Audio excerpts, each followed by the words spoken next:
el paciente va a tener que seguir viviendo con esa tendencia a experimentar las emociones de una determinada manera, con esa tendencia tal vez a comportarme de forma impulsiva, etcétera. Pacientes con estos trastornos, qué duda cabe que la presencia de los mismos va a interferirles en su funcionamiento cotidiano, y un elemento importante en la adolescencia o en el inicio de la edad adulta sería el conseguir determinadas metas educativas. Pacientes con trastornos de personalidad que generan una interferencia y un malestar grave van a impedir tal vez que esto se consiga.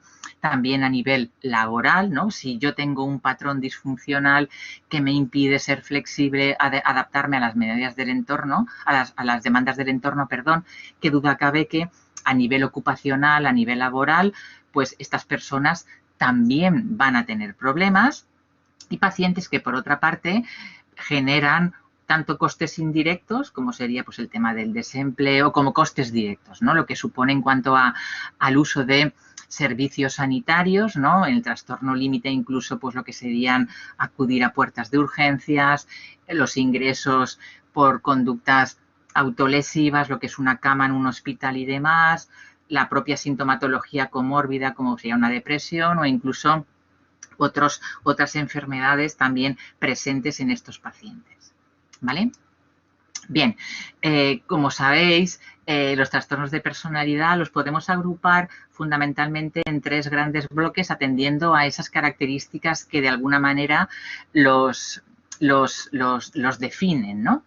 En el clúster A entrarían lo que es los trastornos de personalidad que denominamos extraños, ¿no? El esquizotípico, el esquizoide, el paranoide, el esquizotípico con las creencias extrañas, el esquizoide con esa ausencia de necesidad por relacionarse con los demás, ese aplanamiento emocional, el paranoide con ese componente de suspicacia o de duda, ese doble sentido que le pueden encontrar las cosas, con unas prevalencias que oscilan entre un 2,8 y un 3%. Veréis que en el cuadrito de arriba la prevalencia es mayor porque son prevalencias ya en población clínica.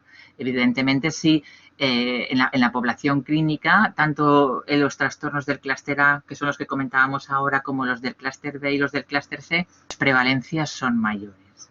¿De acuerdo? En el clúster B tendríamos los trastornos de la personalidad denominados como dramáticos, teatrales, emocionales, y también las prevalencias en población clínica, fijaos, una media de un 5,53, pero la horquilla va desde un 3,2 a un 8,4. Y aquí tendríamos algunos de los más graves también, el trastorno límite, del que hablaremos un poquito más adelante, el trastorno histriónico, el antisocial y el narcisista, ¿vale? Y por último, en el clúster C sería ese clúster que aglutina a los trastornos de personalidad que como denominador común tienen ese miedo o esa ansiedad, ¿no? Hay quien los define como los miedosos, ¿no? Tendríamos el trastorno de personalidad por evitación, el trastorno de personalidad por dependencia y el trastorno de personalidad obsesivo-compulsivo. Fijaos que aquí las diferencias en prevalencia son un pelín mayores, el evitador 2,7, el dependiente un 0,7, casi 8, y el obsesivo-compulsivo un 4,32. Es el trastorno de personalidad más prevalente, el trastorno de personalidad obsesivo-compulsivo. Pero vemos que, al igual que en los anteriores clústeres, en población clínica la prevalencia aumenta. Bien, ¿qué sabemos de lo que sería a grandes rasgos el tratamiento psicológico para los trastornos de personalidad? ¿Vale? Si repasamos un poquito por lo que serían los diferentes clústeres que acabamos de nombrar, por lo que respecta al clúster A, los extraños, esquizotípico, esquizoide y paranoide, la evidencia en cuanto a eficacia es muy escasa.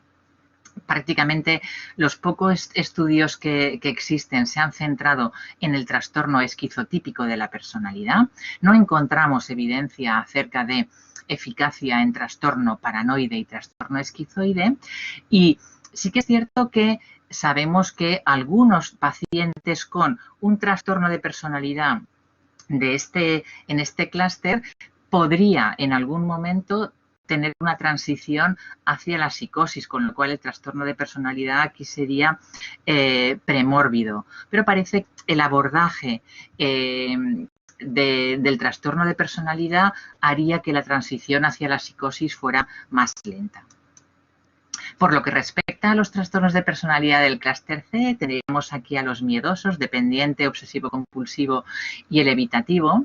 La investigación también es escasa, pero el que más se ha estudiado ha sido el trastorno de personalidad por evitación, ¿no? Ese miedo extremo a la opinión que los demás tienen de mí, a no estar a la altura, a iniciar cosas que son nuevas para mí por miedo a no resolver de forma satisfactoria. Los estudios que existen en cuanto a eficacia han probado fundamentalmente lo que sería el abordaje a través de la psicoterapia psicodinámica y las terapias cognitivas, la terapia de esquemas de Young, que la veremos después también un poquito más adelante, parece que resultan efectivas por lo que a la reducción de síntomas se refiere, al abandono en terapia, los pacientes abandonan en mejor medida y criterios de eficacia vienen dados porque son pacientes que después de recibir este tipo de terapias, su funcionamiento psicosocial o su, digamos, calidad de vida es mejor. Y por lo que respecta al clúster B, recordamos aquí que serían los impulsivos, los teatrales, los emocionales. El trastorno en el que se ha realizado un mayor número de investigaciones es el trastorno límite de la personalidad. Por lo que respecta al trastorno antisocial de la personalidad, hay poca investigación y realmente hay muy poquita en lo que sería el trastorno histriónico de la personalidad y trastorno narcisista de la personalidad.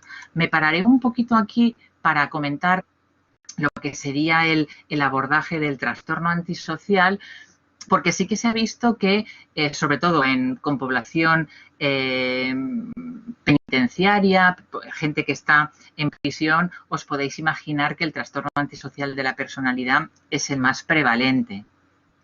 Y lo que sí se ha visto es que cuando hay comorbilidad entre el trastorno antisocial y el trastorno límite de la personalidad, tanto la terapia de mentalización, que es una terapia de corte psicodinámico, como la terapia de STEPS de Bloom, que es una terapia más de corte cognitivo-conductual, parece que están apuntando a buenos resultados en cuanto a tratamiento específico de la personalidad.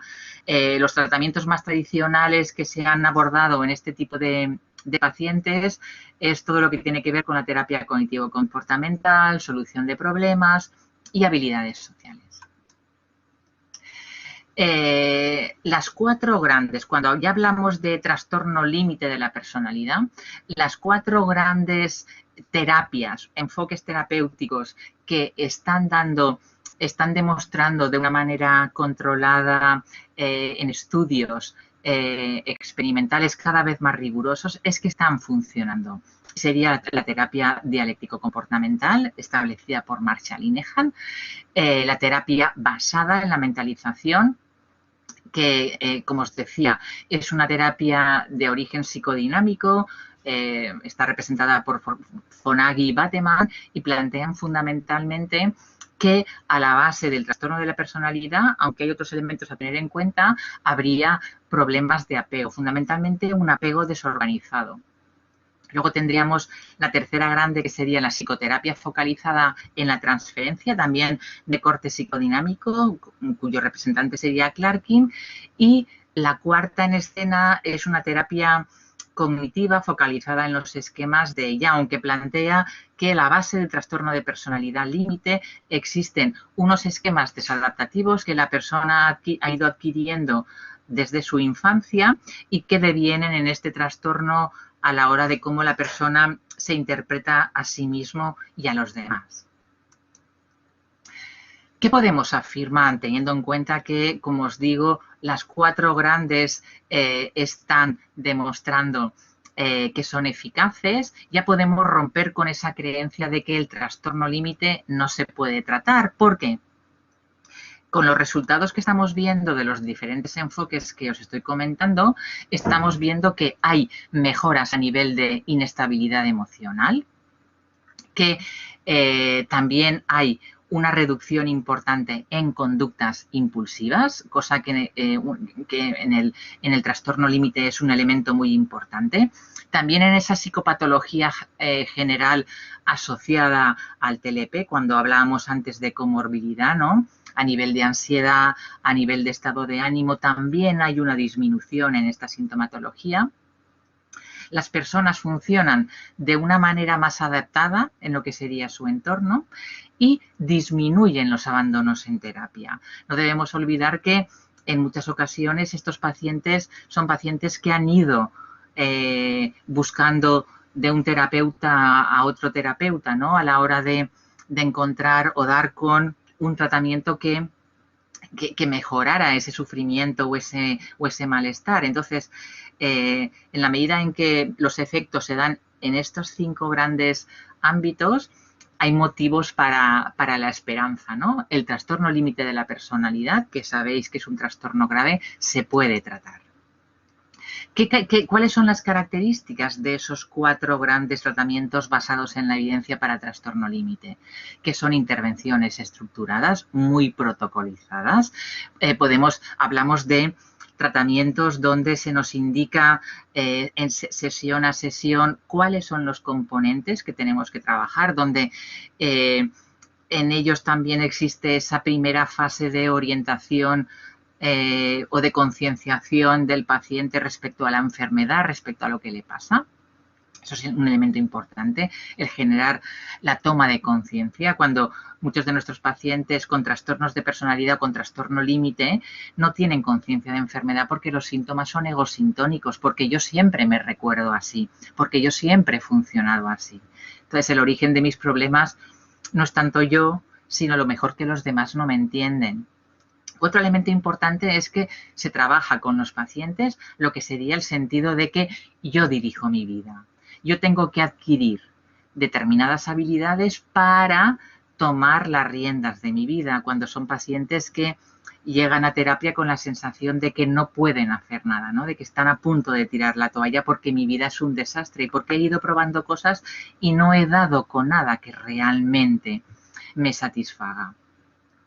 En todos estos tratamientos hay una conexión importante por lo que a las estrategias o las técnicas de intervención se refiere, a conectar esas emociones que experimentan los pacientes de una manera tan intensa a las situaciones y que entiendan que eso les lleva a llevar a cabo determinadas conductas.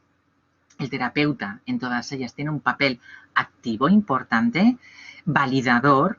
Un elemento importante en estas terapias es validar al paciente, que le transmitemos que entendemos cómo se siente y que tiene que en muchas ocasiones, lo veremos ahora después con la DBT, aceptar para después poder cambiar, ¿no? Y terapeutas que además dan respuesta a lo que los pacientes, a las diferentes situaciones que los pacientes plantean en terapia. Pero evidentemente trabajar con estos pacientes es complejo. Hablamos de equipos en muchas ocasiones multidisciplinares. Hablamos también de comunidades o grupo de terapeutas que de alguna manera cuidan de estos terapeutas, ¿no? Es importante contar con esas sesiones clínicas, sesiones de supervisión y demás. Entonces, un ejemplo de psicoterapia basada en la evidencia para el trastorno de personalidad es la terapia dialéctico-comportamental de Marshall Linehan, que seguro que algunos de vosotros habéis oído hablar, ¿vale? Estamos hablando de una terapia que tiene sus orígenes en lo que sería la terapia cognitivo-conductual, ¿vale? Y de ella incorpora una serie de elementos, pero introduce otros, siendo, digamos, de alguna manera o estableciendo un programa de intervención tanto a nivel individual como a nivel grupal en entrenamiento de habilidades, donde digamos que el foco principal es el tratamiento de la regulación emocional inexistente en el trastorno límite de la personalidad. Seguro que también habéis oído hablar algunos de vosotros de la regulación emocional como algo que subyace, que está presente en muchos de los trastornos psicológicos o los trastornos emocionales, ¿no? Hablamos de problemas de regulación emocional en trastornos de ansiedad, trastornos del estado de ánimo, trastornos